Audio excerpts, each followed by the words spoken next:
મન બિલ્ડર્સોને મહાનગરપાલિકાએ નોટિસ આપી છે. અપડેટ નડિયાદથી સામે આવે છે. નડિયાદમાં બે કોર્પોરેટરોએ આ મન બિલ્ડર્સો સામે ફરિયાદ એટલે કે રજૂઆત કરી. રજૂઆતને પગલે નડિયાદ મહાનગરપાલિકા એક્ટિવ એક્શન મોડમાં આવી અને ત્યારબાદ જે સ્પષ્ટતા છે તે બિલ્ડરો દ્વારા કરવામાં આવી છે. નડિયાદ મહાનગરપાલિકાના કોર્પોરેટર લાભુબેન અજયભાઈ ભરવાડ અને બાલાભાઈ નાગજીભાઈ ભરવાડે રજૂઆત કરી છે. અક્ષય બંગલોઝ ખાતે 34 દુકાનોના વાણિજ્ય બાંધકામ મામલે મન બિલ્ડર્સ મહાનગરપાલિકાની નોટિસ તેઓને મળી છે. મન બિલ્ડર્સના સંચાલક સંદીપ પટેલ બાંધકામ નિયમો અને મંજૂરી મુજબ કાયદેસર રીતે કરવામાં આવ્યા છે તેવું પણ તેઓએ જણાવ્યું છે. અક્ષય બંગલોઝ ખાતે 34 દુકાનોના વાણિજ્ય બાંધકામ મામલે મન બિલ્ડર્સને મહાનગરપાલિકાએ નોટિસ ફટકારી છે. નડિયાદ શહેરના બિલોદરા રોડ ઉપર આવેલા અક્ષય બંગલોઝ ખાતે થયેલા વાણિજ્ય બાંધકામ મામલે નડિયાદ મહાનગરપાલિકાએ મન બિલ્ડર્સના ભાગીદાર ભૂપેન્દ્ર પટેલ, હિનલ પટેલ અને અન્યને નોટિસ પાઠવી છે. મહાનગરપાલિકાએ બાંધકામ સંબંધિત આધાર પુરાવા રજૂ કરવા તેમજ ખુલાસો કરવા સૂચન પણ કર્યા છે. હવે મારું નામ છે સંદીપભાઈ ગોરધનભાઈ પટેલ. મારું મન બિલ્ડર્સનું પાવર ઓફ એટર્ની હોલ્ડર છું અને અમારી પર જે નોટિસ બચી છે એમાં અમને જાણવા મળ્યું કે 4 તારીખે બાલાભાઈ ભરવાડ અને લાભુબેન ભરવાડ દ્વારા અરજી આપવામાં આવી મહાનગરપાલિકામાં. 5 તારીખે નોટિસ ઇસ્યુ થાય છે અને 6 તારીખે અમને નોટિસ આપી દેવામાં આવે છે. એટલે પહેલું તો આટલી ઝડપી કાર્યવાહી કરવા બાબત પર જ અમને શંકા છે. અને બીજી વસ્તુ કે એ લોકોએ અમને નોટિસમાં એવું જણાવ્યું છે કે કોમન પ્લોટ પર બાંધકામ છે, બાલાભાઈની રજૂઆત એવી છે. તો એવું તો છે નહીં. અમારો રિવાઇઝ પ્લાન જે કરાવેલો છે એ રિવાઇઝ પ્લાન એ લોકોએ અરજી સાથે એટેચ કર્યો નથી. એટલે પહેલું તો એ રજૂઆતો તેમની બિલકુલ તદ્દન ખોટી છે. અને આ જે બાંધકામ કરેલું છે દુકાનોનું એ રિવાઇઝ પ્લાન મુજબ કરેલું છે.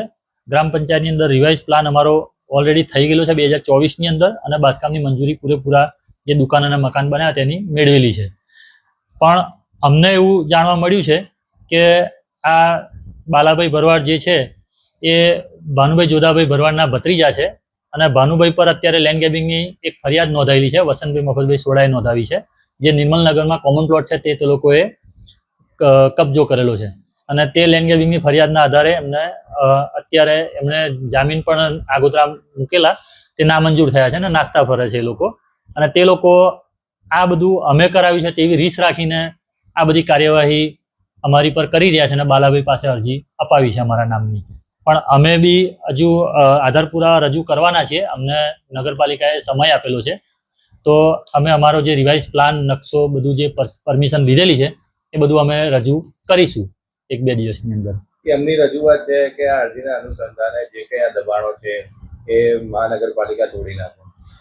ના, મહાનગરપાલિકાએ અમને આધાર પુરાવા રજૂ કરવા બાબતની નોટિસ અત્યારે બજાવેલી છે અને એમાં જે બી અમે આધાર પુરાવા રજૂ કરીશું ત્યારબાદ અમને સાંભળવા પડશે. મહાનગરપાલિકાએ નોટિસની અંદર જ દર્શાવ્યું છે કે તમે આધાર પુરાવા રજૂ તમારા કરો અને તમારો જવાબ આપો, તમારે જે કરવાનું હોય આગળનું.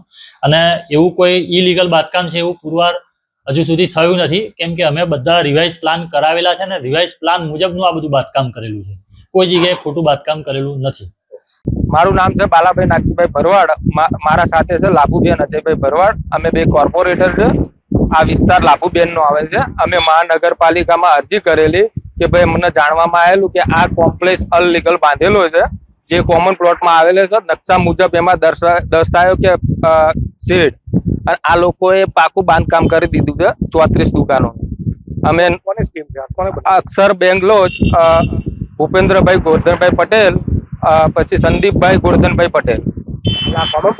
આ કોમન પ્લોટ એમાં નકશા મુજબ દર્શાયેલું છે કે ટેમ્પરરી શેડ, એટલે એમાં પાકું બાંધકામ થાય નહીં અને પાર્કિંગની જગ્યા છે ને અંદર કોમન પ્લોટ આપેલો છે.